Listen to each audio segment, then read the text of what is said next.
अच्छा सर, अभी अक्सर एग्जाम में ना क्वेश्चन आता है जी। कि पेशेंट है, उसको हम्म। ट्रांसवर्स माइलाइटिस है या उसको स्ट्रोक हुआ है, ठीक है। लेकिन उसमें ना अपर मोटर न्यूरॉन की साइंस जो है वो नहीं आ रहे पेशेंट हम्म। में।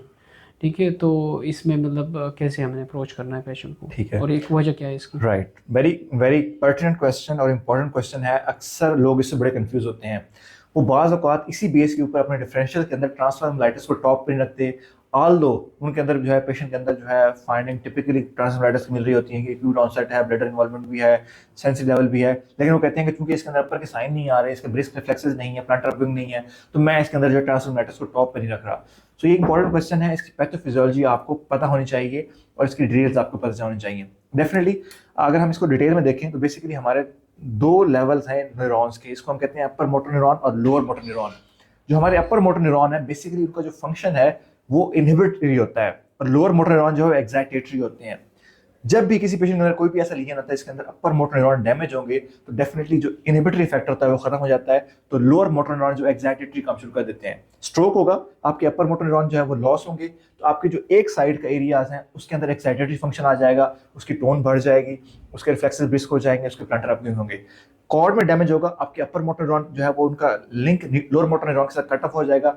लोअर मोटर न्यूरॉन के ऊपर जो इनहिबिटरी इफेक्ट था अपर मोटर न्यूरॉन का वो खत्म हो जाएगा, तो लोअर मोटर न्यूरॉन एक्साइटेटरी हो जाएंगे, पेशेंट के अंदर हाइपर रिफ्लेक्सिया, हाइपरटोनिया, प्लांटर अपविंग आएंगे। तो ये टिपिकल सिनेरियो है।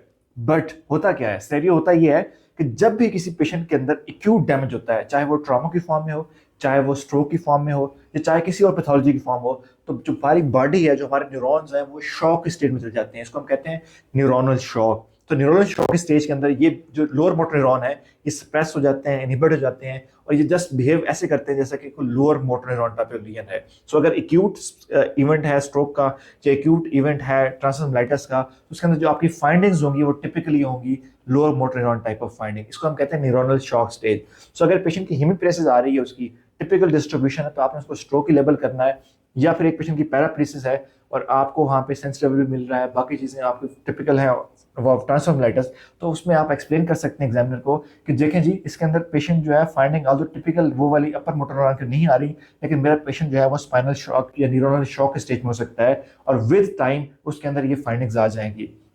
अब अपर मोटर न्यूरॉन की फाइंडिंग्स कब आती हैं, कब पेशेंट स्पाइनल शॉक से या न्यूरोनल शॉक से निकलता है, तो इसकी ड्यूरेशन कोई फिक्स नहीं है, ये वेरिएबल है। ये डेज में भी हो सकती है और वीक्स तक भी इवन जा सकती है। डिपेंड करता है कि आपका डैमेज कितना सीवियर है। जितना ज्यादा डैमेज होगा उतना ही न्यूरोनल शॉक की स्टेज जो है वो ज्यादा लंबी होती है। सो ट्रांसफॉर्मलाइटिस में टिपिकली ये स्टेज जो है वो विद इन आवर्स या डेज के अंदर होती है, और रेयर केसेस के अंदर ये वीक्स में भी चली जाती है। Thank you.